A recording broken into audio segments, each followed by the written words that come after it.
Assalamualaikum warahmatullahi wabarakatuh. Jumpa lagi bersama saya Marlina Mustikaningsi dalam Bincang Santai Fakultas Teknik Geologi FTG Mencerdaskan Masyarakat.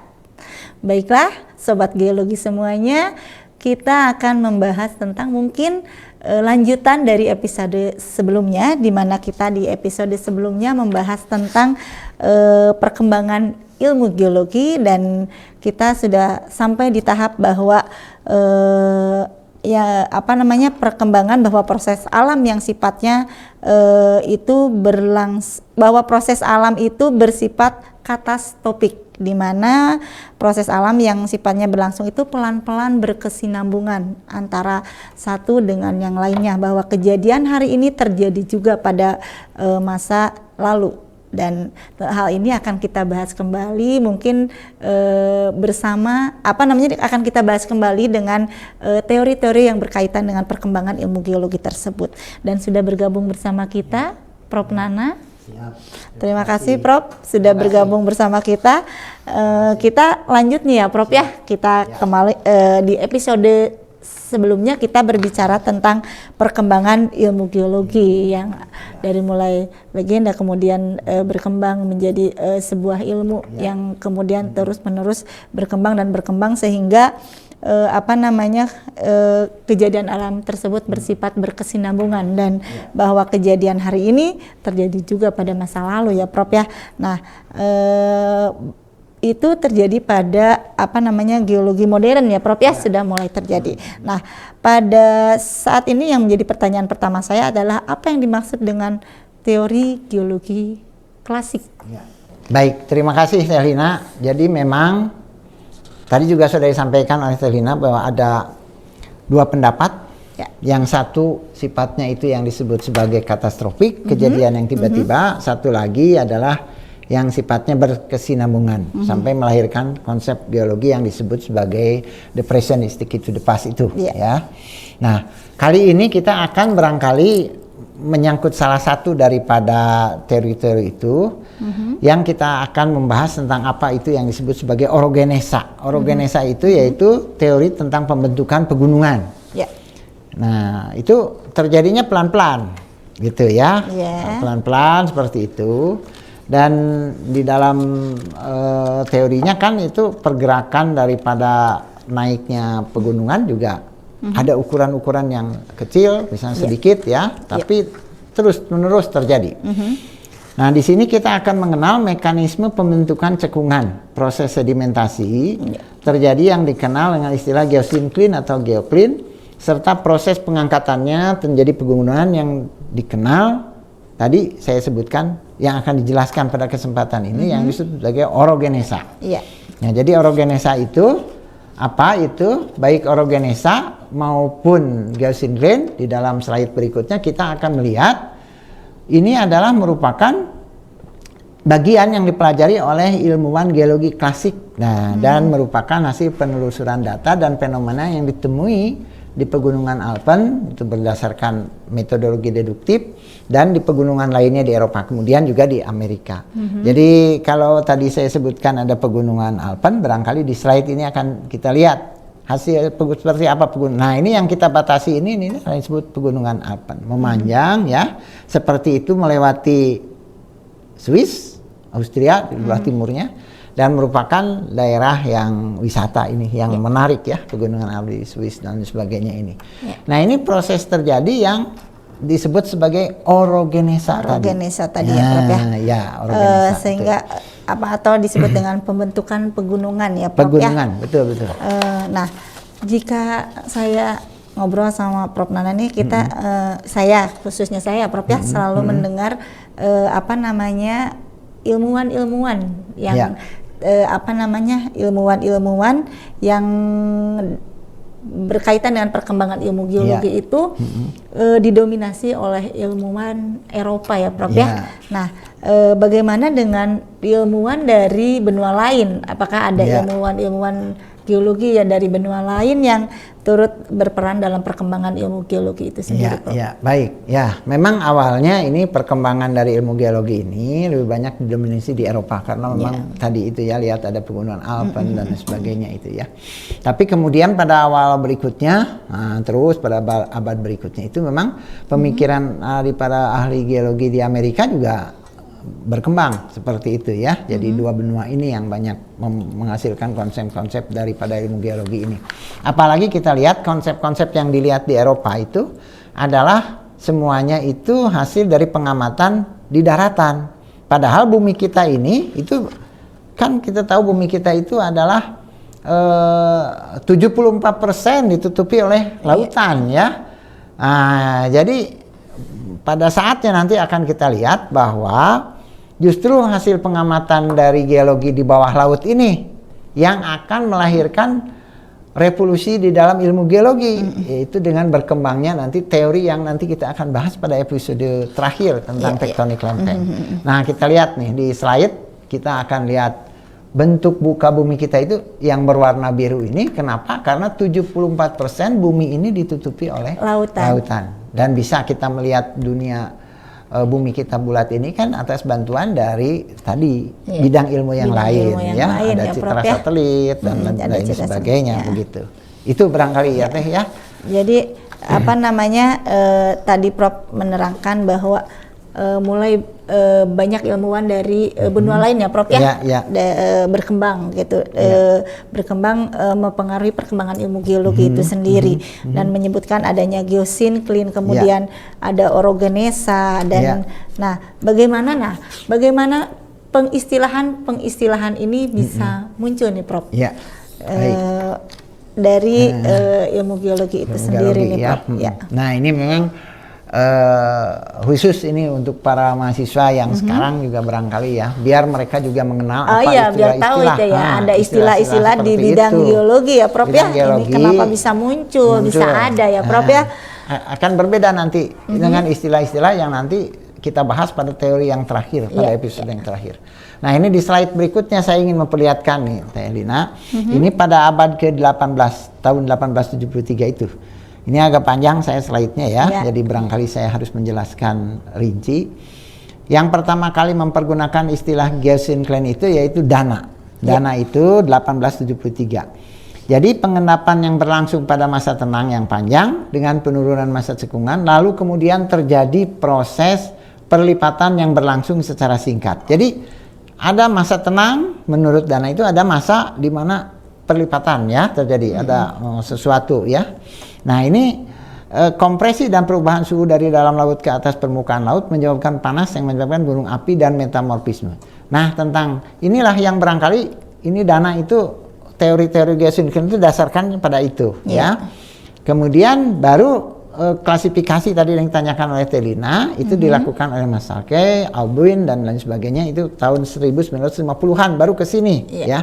Di Amerika misalnya bisa kita catat ya, ini perkembangan ilmu yang lain ya. Tadi kan di Eropa, sekarang di Amerika itu James Hall misalnya ya. Itu mengamati batuan sedimen Paleozoikum yang tebalnya itu 12.000 meter. Padahal menurut pengamatan dia batuan itu mestinya diendapkan di lautan. Nah tadi kan ada cekungan katanya tempat sedimen.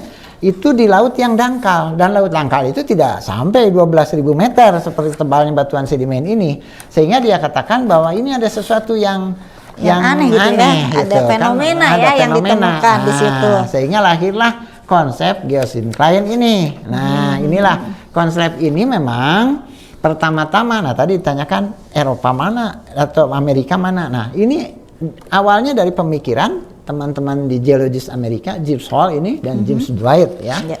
Dan kemudian pada abad ke-19 itu kemudian dilakukan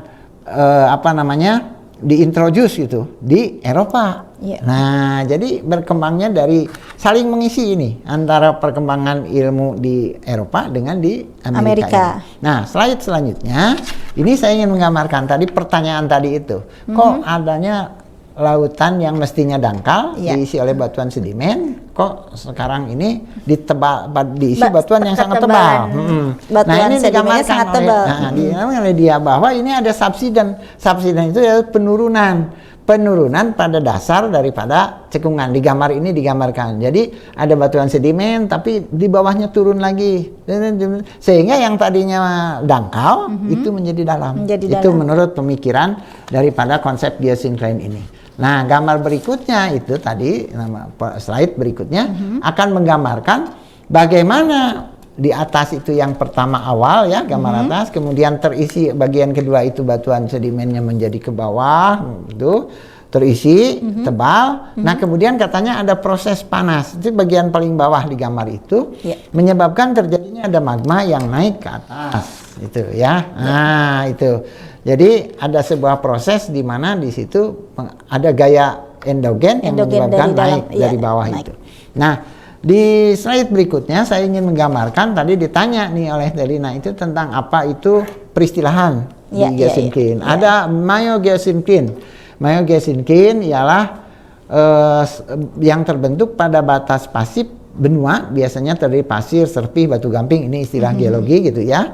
Kemudian ada geosyncline, ini sedimen laut juga yang tebal, yang telah terdeformasi metamorf. Kemudian ada orthogeosyncline, batuan sedimen yang terbentuk antara lautan dan daratan. Secara gambar diagramatis ini bisa kelihatan di gambar slide berikut ini. Nah, ini yang sebelah kanan itu yang disebut sebagai geosyncline. Yang sebelah kiri itu, yang kanan itu kan begitu tebal ke bawah, yang sebelah kiri itu tidak terlalu tebal, itu namanya adalah myogeosyncline. Yang di tengah-tengah itu adalah yang disebut yang itu geosyncline ya. Jadi yang di tengah itu. Ya, tadi Prof mengatakan bahwa orthogeosyncline yang tengah. Oh, yang tengah adalah orthogeosyncline. Nah, itu.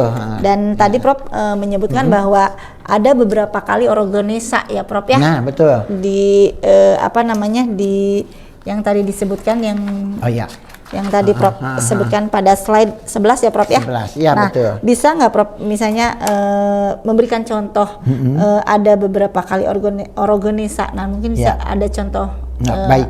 Fenomena tersebut Prof. Ya, baik. Jadi orang kemudian mempelajari bahwa terjadinya orogenesa itu di permukaan bumi itu tidak terjadi secara tiba-tiba dan tidak bersamaan. Tapi dari teori ini itu terjadi di sebuah tempat tertentu gitu ya, yang tadi itu pengendapan, kemudian ada pengangkatan, di tempat lain ada pengendapan, pengangkatan, sehingga mereka bisa melihat nih berdasarkan umur dari batuannya, ada terjadi katanya beberapa kali orogenesa, yaitu yang misalnya ada orogenesa paling tua itu ya, jadi bisa disebutkan orogenesa Archean 2900 sampai 1350 juta tahun yang lalu. Kemudian ada orogenesa Laurentitia, Huron, kemudian orogenesa Chimerik, Austria, Pyrenea, itu yang Eocene, dan Alpen. Ini yang paling muda, itu yang tadi gambar kita lihat ya. Nah, dari mulai Oligocene sampai sekarang.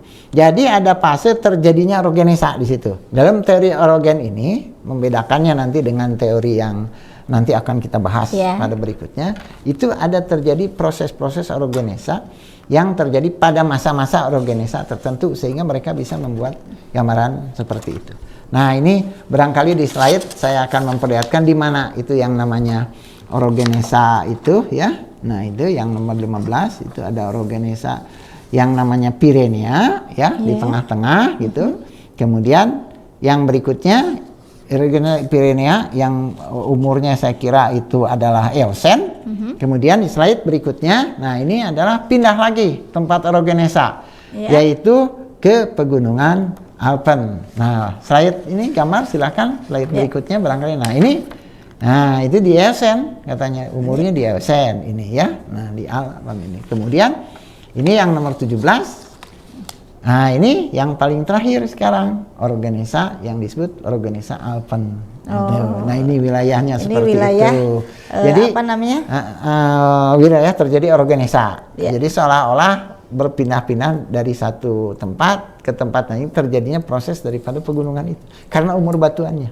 Gitu ya. Bahwa, seperti itu. Ya.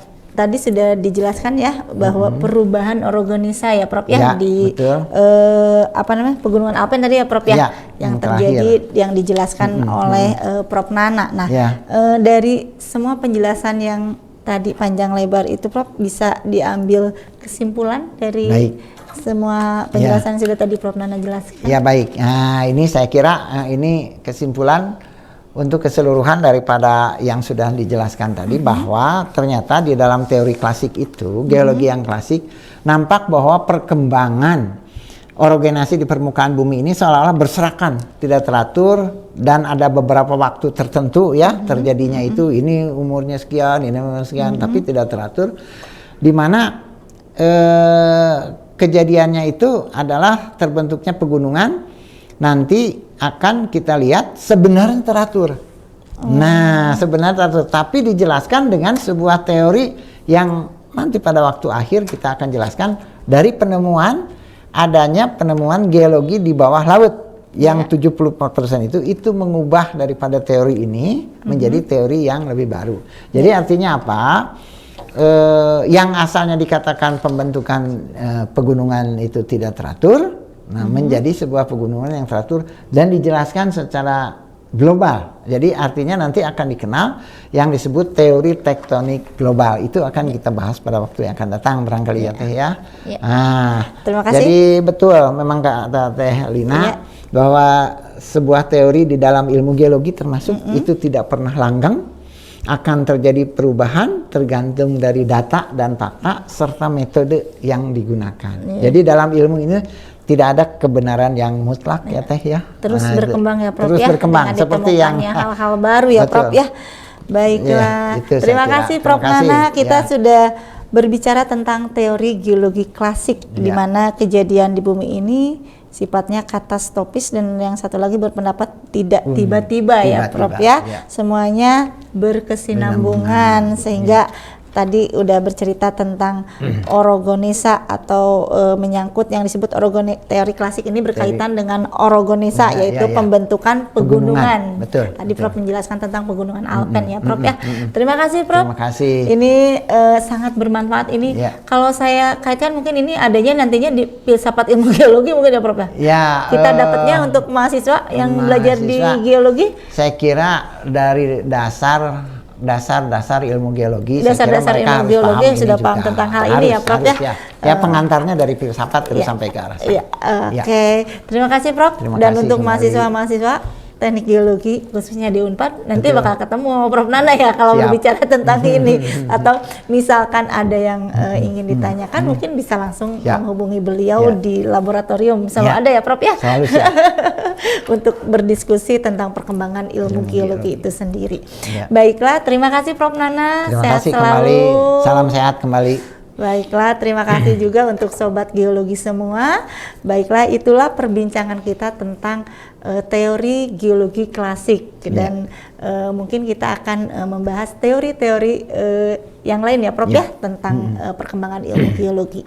Terima kasih atas kesempatannya, dan juga saya ucapkan terima kasih kepada sobat geologi yang masih menonton acara kita. Saya Marlina mohon undur diri. Billahi taufiq wal hidayah. Wassalamualaikum warahmatullahi wabarakatuh.